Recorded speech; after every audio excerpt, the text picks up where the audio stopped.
Welcome back to The Explainer. Today, we are completely skipping the usual formalities because we need to dive straight into a fascinating breakdown of workplace survival, corporate ethics, and, quite frankly, the anatomy of a cover-up.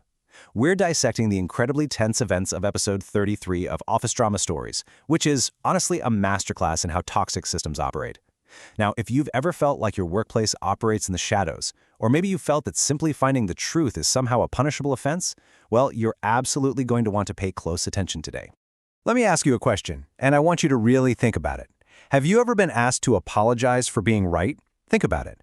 Have you ever caught a mistake, pointed it out to leadership, and then suddenly found that you were the one on trial?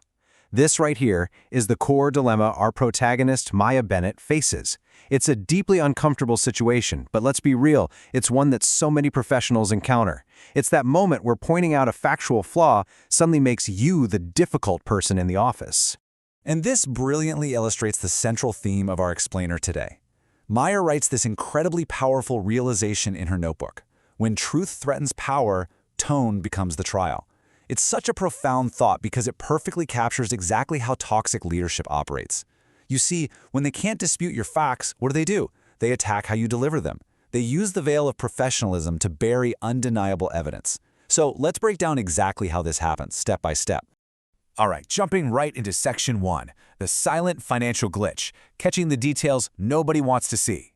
So our story begins in those quiet, kind of eerie hours of the morning, right before the launch day storm actually breaks.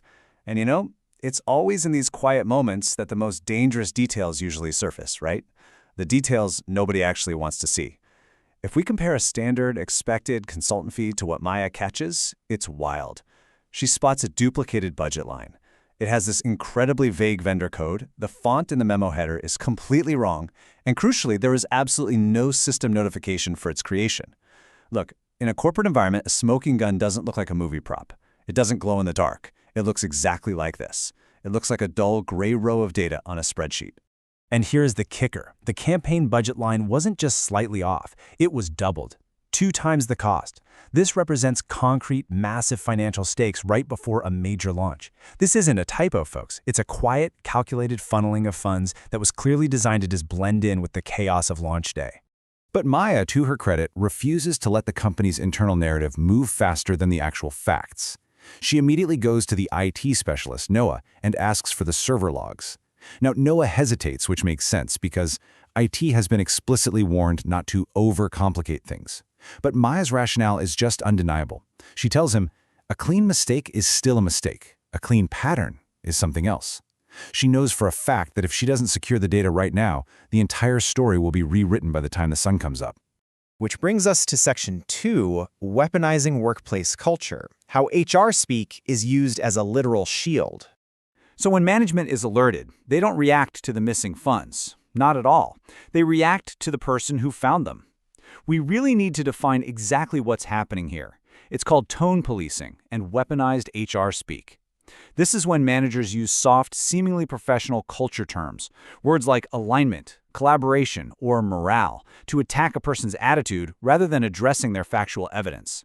So when Rebecca Sloan, a manager who already has a history of shady behavior, finds out Maya's digging around, she immediately schedules a culture alignment huddle. Notice that language? Culture alignment huddle? It sounds so productive, doesn't it? But make no mistake, it is an ambush. During this huddle, Rebecca drops this specific quote. She says, "Trust requires accountability, and accountability includes tone." She aims this sentence like a blade directly at Maya. Do you see the manipulation happening here? It's textbook. She is completely shifting the entire room's focus. She isn't asking her team to evaluate the evidence of the doubled budget line. Oh no. She is asking them to evaluate who sounds easier to punish. She is putting Maya's tone on trial just to distract from the fraud. Moving on to section 3, the power of receipts, or why dull gray rows of data are terrifying to toxic leaders. Fortunately, Maya isn't alone in this. This is where we enter the investigation phase, where quiet allies start pooling their information to completely dismantle the official cover story. And what they find is huge. That duplicated line? It funded a very specific consultant. And it turns out this is the exact same person who coached Rebecca right before an older company scandal involving a stolen promotion. On top of that, the archival logs that Ethan and Noah pull show a history of identical senior approval chains. So they didn't just find a glitch, guys. They found a historic pipeline of favoritism directly linked to this brand new budget risk. When you lay it all out, there is a distinct, undeniable pattern of confusion at play. In the past, we had the infamous 11:59 p.m. file scandal and the stolen promotion. Now, in the present, we have the duplicated budget line. The surface details change, sure, but as Noah's logs prove, the emotional fingerprint is identical. The constant in both of these scenarios: create confusion, blame the principled person who actually speaks up, and tell everyone to bury the truth to protect company morale. And honestly, it gets worse. When they mapped out the executive emails tied to these incidents, they found the exact cleanup language used by upper management. Step 1, contain. Step 2, stabilize. Step 3, reset.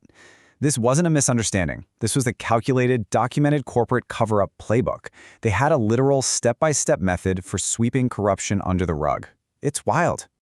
All right, Section 4, drawing the ethical line. The moment silence stops looking professional and starts looking dangerous.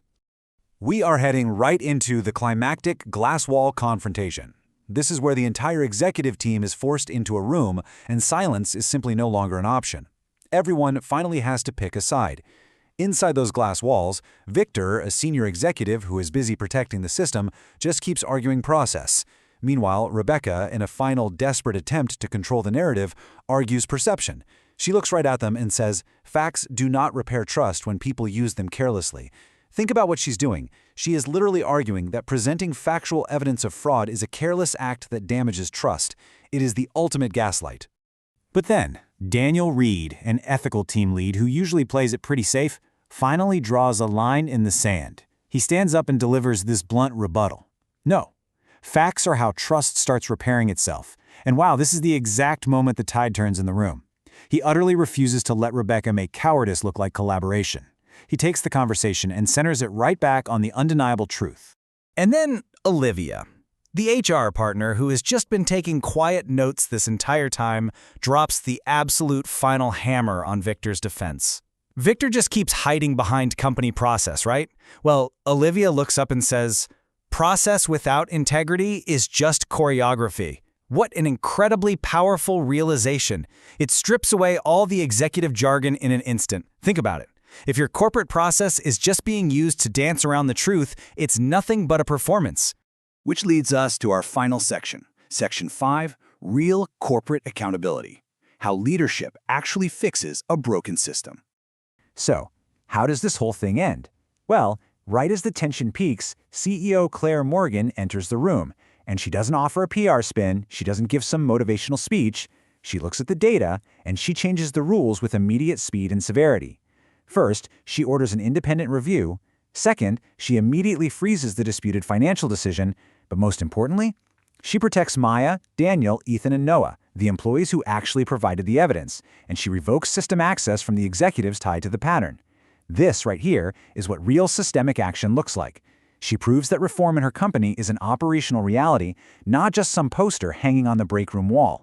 Right before she leaves the room, Claire delivers her ultimate diagnosis of the corporate culture. She says, "This company almost failed because good people learned to wait for permission to be honest." This serves as a chilling warning to that entire executive team.